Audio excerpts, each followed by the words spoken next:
historique, c'est historique, c'est historique. Jamais un président n'était revenu après 4 ans au pouvoir. C'est la première fois dont Trump a dépassé toutes les tendances, dont tout le monde était convaincu que Trump devrait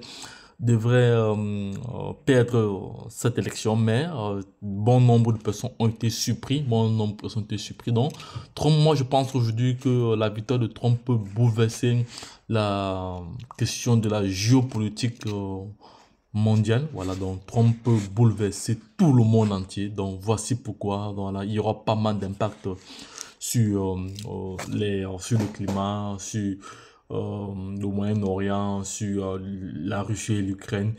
Il y a pas mal d'informations qui circulent sur la toile concernant ces différents pays-là. Donc, moi, je voudrais ici attirer l'attention des uns des autres que ça va aller très très vite, ça va aller très très vite. Donc, toutes ces personnes qui pensaient que Kamala Harris devrait passer, aujourd'hui sont surpris, ils sont très très déçus. Voilà, donc moi je savais depuis que Trump devait être président des États-Unis d'Amérique et actuellement, tel qu'il a gagné, il a les pleins pouvoirs partout parce qu'il a gagné le vote populaire, il a gagné également le vote des grands électeurs. Bref, je vous invite à aller suivre pas mal de chaînes en ligne pour avoir d'autres informations supplémentaires. Donc aujourd'hui, Donald Trump, je vais mettre sa photo comme ça, on aura une image de lui. Donc voici les principaux réactions du dirigeant politique à la victoire des Trump. Donc les dirigeants politiques aujourd'hui se posent beaucoup de questions. Il y a par exemple Emmanuel Macron. Emmanuel Macron aujourd'hui a félicité et a exprimé sa volonté à vouloir collaborer avec lui. L'impact sur le Proche-Orient, l'Ukraine, la Chine et le climat est analysé en il y a aussi l'histoire aussi avec le Moyen-Orient. On a Benjamin Netanyahu a félicité aussi Trump, soulignant le soutien indéfectible à Trump à Israël, voilà, notamment concernant les droits à la défense et à la reconnaissance de Jérusalem comme capitale. Voilà, la situation de Gaza reste très critique malgré les promesses de paix de Trump. Voilà, donc il y a pas mal d'informations qui circulent comme ça. Et l'Ukraine et la Russie, donc Zelensky lui-même a félicité Trump pendant que moi je pensais que Zelensky moi je pensais qu'il était plus démocrate, voilà, parce que moi j'ai le sentiment que Trump va geler pas mal de financement à cette guerre, voilà, parce que c'est une guerre qui ne profite à personne. La guerre ukrainienne, russe ne profite à personne, elle détruit plutôt le monde entier. Voilà, donc moi je pense que euh, Donald Trump est l'homme de la situation, c'est lui qui pourra mettre fin à cette guerre dans les gars, lorsque je l'ai dit une fois de plus, et aussi la situation de l'OTAN. Vous savez que en 2023-2022, je pense qu'il y a un pays qui a rallié l'OTAN.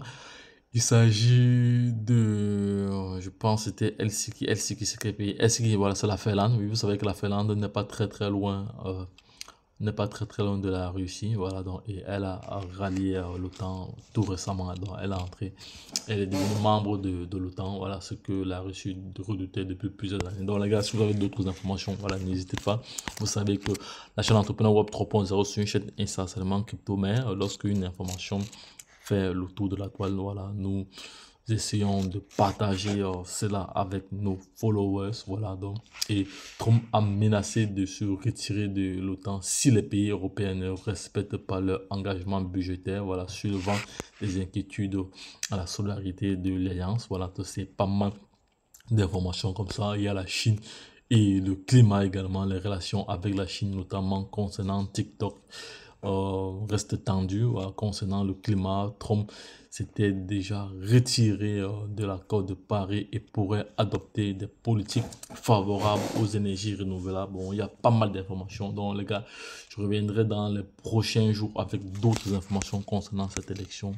Voilà, ça reste une grosse victoire. C'est l'une des plus grosses victoires jamais enregistrées aux États-Unis. Voilà, donc même les Américains eux-mêmes sont surpris, voilà, de ce basculement. Voilà, de ce basculement. Voilà, parce que la politique de Biden, bref, n'a pas vraiment été. Si la politique de Biden avait été, je pense que Kamala Harris devrait être devrait être élue présidente, mais tel n'a pas été le cas. Il y a pas mal d'informations. Juste en quelques heures, la toile est remplie de pas mal d'informations. Donc, les gars, si vous avez d'autres questions, voilà, n'hésitez pas à aller consulter d'autres canaux d'information. Voilà, il y a pas mal de vidéos là. Il y a des vidéos courtes, il y a l'actualité. Voilà, vous savez que moi, je m'informe aussi comme vous à travers ces actualités-là. Il y a le web, voilà, il y a le soir, ici, il y a la RTBF, voilà, tous les organes de presse ici, là, font état de l'élection de Donald Trump. Voilà, vous savez qu'il a subi 2 tentatives d'assassinat. Voilà, il a échappé de justesse. Voilà, et lorsque cela est passé, moi j'ai une fois eu la confirmation que c'est Donald Trump qui devait être président. Bon, les gars, je vais m'arrêter à ce niveau. Voilà, donc je vous attends dans l'espace commentaire. Donnez-moi votre avis. Est-ce que la victoire de Trump pourra impacter positivement l'Afrique? Voilà, donc bah, c'est l'Afrique qu'on parle, c'est l'Afrique qu'on parle. Donc, dites-moi en commentaire ce que vous en pensez, quelles sont vos impressions, voilà, là-dessus. Donc, les gars, lorsque je les dis le plus, retrouvons-nous de l'autre côté. Abonnez-vous, likez et partagez, les gars. Et puis c'est tout.